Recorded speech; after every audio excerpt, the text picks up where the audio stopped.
to the extra things you can transfer when connected directly to your old device. And this is going to be a little bit different depending on if your old device is a Samsung device, a non-Samsung Android device, or an iPhone. So the first extra thing you can transfer when connected directly to your old device is all of your Samsung and Google accounts. The second extra thing you can transfer is found in the Galaxy wearable option, and you see that I can transfer a ton more data specifically for my Galaxy Watch 4 Classic.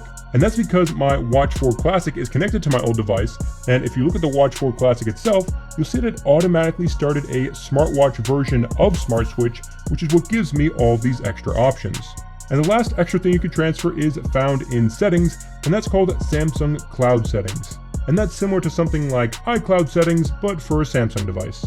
So those are all the extra things you can transfer when directly connected to an older Samsung device. Now let's see the extra things you can transfer when directly connected to a non-Samsung Android device. So here is a Pixel 5, and since this is still an Android device, I'm going to go ahead and select the Galaxy Android option again. And this time, since I've got a pretty good amount of charge on my Fold 4, I'm going to go ahead and use the cable method. So I'm going to plug my Pixel 5 directly into my Fold 4 using a USB-C to USB-C cable. Then I'll get a pop-up on my old device asking me to allow the Fold 4 to search through all of its data.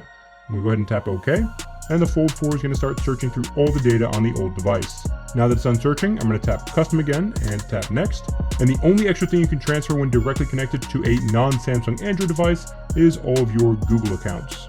And in case you're wondering, in the Galaxy wearable section, I still only have the plugins option, even though I have a Galaxy Watch 4 currently connected to my Pixel 5.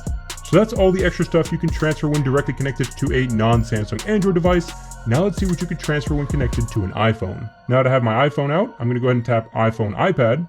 And with this method, you do have to directly connect both devices with a physical cable. You can't use a wireless method when transferring from an iPhone. That cable can either be a Lightning to